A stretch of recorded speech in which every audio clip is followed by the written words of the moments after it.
Pre-workout has to be the most confusing supplement ever. In this video, we're gonna learn what pre-workout is, the benefits, risks, and if you should be taking pre-workout. Now, you may think you've heard this all before, but I watched all the top YouTube videos on this topic and found a couple errors that may affect your decision on taking pre-workout. Not to mention, there's a new class of ingredients that's been added to a lot of pre-workouts recently, and we're gonna cover that in this video. As a performance dietitian who has helped thousands of athletes get their supplementation dialed in so that they can perform their best, a lot of my athletes don't even know what pre-workout is. Pre-workout is not a specific group of ingredients, which is why pre-workout is so confusing. Pre-workout's intention is to help you boost your performance by improving your energy, focus, strength, power, or blood flow. Some pre-workouts try to help you with all of these aspects, whereas some just try to target a few. Now, the most common ingredients typically include caffeine, creatine, beta-alanine, L-arginine, L-citrulline, citrulline malate, or beet juice extract, and nootropics. In reality, I could keep going with the amount of ingredients that are in some of these products, but we'd be here all day. So let's go over these ingredients, what they do, and the benefits and risks associated with each. Caffeine. 2.25 billion cups of coffee are consumed every single day globally, making caffeine the most used drug in the entire world. And caffeine is the ingredient in pre-workout that is bringing most of the benefits to the table. Caffeine has been studied a lot, so we are very sure that it improves performance. Caffeine works by increasing the feeling of energy, increasing mental sharpness, and decreasing the feeling of pain. The recommended amount is 3 to 6 milligrams per kilogram of body weight, or you could stick around 200 milligrams, which is generally accepted as an appropriate amount for most people to see performance increases. And adjust for your tolerance, because the more caffeine you consume, the more you'll need in order to feel the same effect. But if your tolerance is so high that you have to take 400 milligrams or more, then it's time to take a break. 400 milligrams is the USDA's upper limit for safety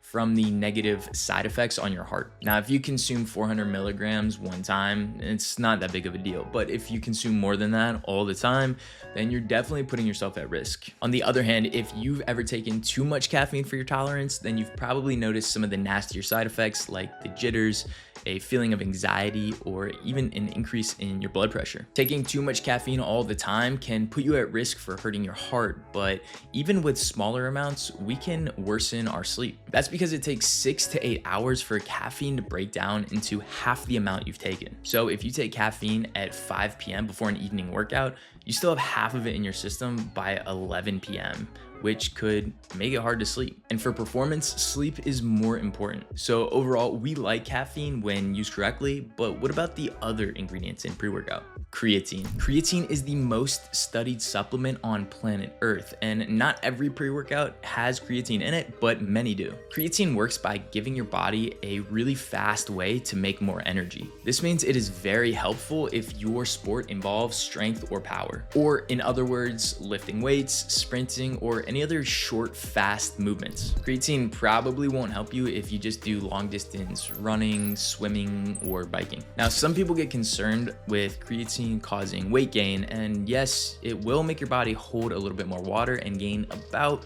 1 to 2% of your body weight. But no, that's not a bad thing. It's called hydration, and it's actually really helpful. We actually already have creatine in our body, which is why some people with naturally high levels of creatine won't feel the effects. Besides those two things, there doesn't really seem to be a lot of downside. The best dosing seems to be between 3 and 5 grams every day.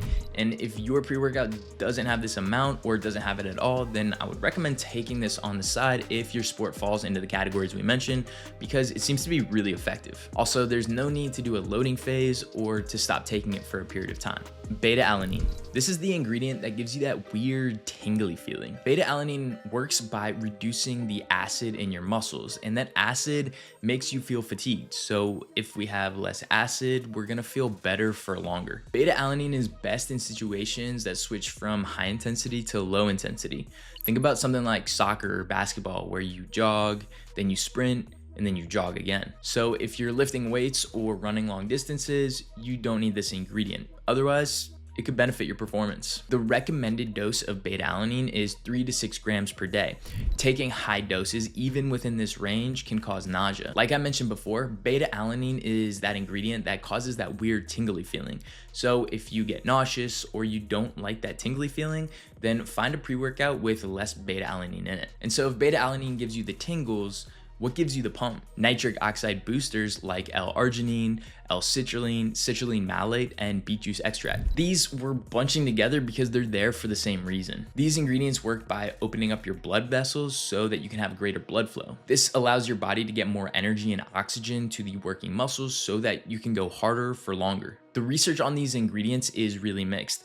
L-arginine seems to be the least effective, followed by L-citrulline and citrulline malate, and the most effective seems to be beet juice extract. All of these ingredients work by increasing nitric oxide in your body, which really does the opening of the blood vessels. However, some just seem to be more effective than others. Doses vary, but the most typical in pre-workout is L-citrulline, which we want 6 to 8 grams of. On the bright side, there doesn't seem to be any downside of taking these even at higher doses. Overall, you can take these, but they don't seem to be 100% necessary. Now, we've looked at a lot of ingredients for performance. What about the ones that keep you mentally locked in? Nootropics. Many newer supplements are adding this category of ingredients in order to increase the mental aspects of working out, such as focus or intensity. There's a ton of these, and so you may see on your pre-workout something that says focus matrix or intensity blend, but most of these ingredients, such as alpha GPC,